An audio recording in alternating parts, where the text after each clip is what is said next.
Greetings, everybody. I hope all is well. This is Dr. Jahi Issa. Today I made a video, a very important video, in response to a leading scholar who testified before the United States Congress on birthright citizenship. But what is not being told about birthright citizenship and what they are hiding from the general public, and especially African Americans whose ancestors were forcibly put into slavery, is that birthright citizen, the origins of the 14th Amendment has to do with the fact that millions of Africans after the American Civil War were literally born in Africa. Millions. And the United States ruling elite have covered this up for more than 100 and something years. I've written about this, I've blogged about this, I've talked about it, I've written about it in journals and public opinions. And this is the only real and true argument for reparations, because under American law, slavery was horrible. It was unjustifiable, but it was legal under American law. What was not legal is bringing Africans into the United States. After the Act of 1808, there's a very important act that you guys need to Google called the Slave Importation Act of 1808, which stipulated that the United States signed international treaties and made this a law, signed into law by President Thomas Jefferson, that they would not go into Africa, invade African countries and city-states and villages for the purpose of bringing Africans back into the United States for slavery. But they did it. They broke the law. There is an American professor from the University of Virginia named Amanda Frost. She came out on January the 20th at a congressional hearing. I went to Congress and got the transcript. I heard about the hearing 2 days late, since I'm one of the few Black legal authorities on it. I wrote her, she didn't respond to me, but she made a statement that said that birthright citizenship was traditionally and historically for those Africans who were brought into the United States illegally after the Act of 1807.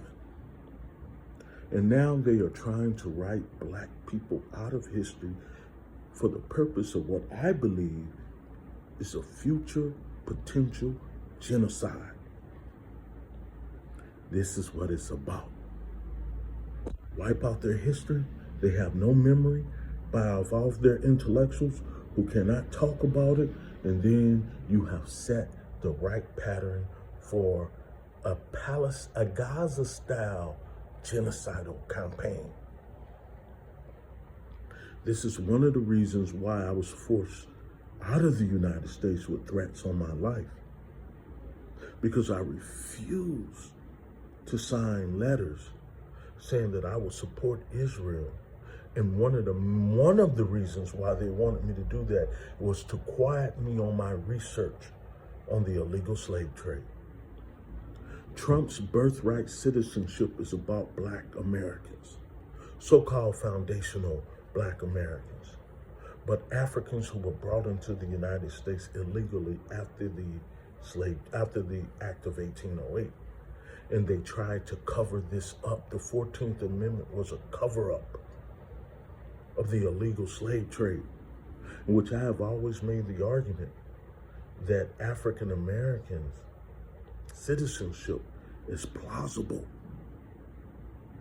because their ancestors who were brought over after 1808, such as those who were found on the slave ship Catilda, Kojo Lewis, and 130 Africans on that, and many other slave ships that came after 1808. This is one of the biggest deceptions in American history. And if Trump is successful in passing this bill, which reverses birthright citizenship, he came out and said Birthright citizenship is for the babies of the slaves. He only said that because I started blogging and writing all of his attorneys and those who were writing legal arguments on birthright citizenship and saying that they had the argument wrong and they did this intentionally. So they had to change the narrative and say it's for slaves of Africa, slaves of children of former slaves. But this was because of my efforts, which I have tremendously suffered for. Please, if there's a fight that we should fight, this thing on birthright citizenship is not right. This is why they banned me, basically, from speaking to anybody in the U.S., although I was born in the U.S. They don't want this truth to come out to black people in the United States. That they were taken from places like Burkina Faso, that they were taken from places like Mali and Niger and Ghana and Benin and Cameroon and many other places during a period of illegality. People like Malcolm X's father, 1828, Oprah Winfrey's family, 1850s, Thurgood Marshall's family, 1850s, Paul Robeson's family, 1850s. These are the years they were brought into the United States. I can go on and I can. Chris Tucker's family, 1850s, 1840s, 1850s. My family, your family, were all brought over after 1808. Hit me up if you want more information on this.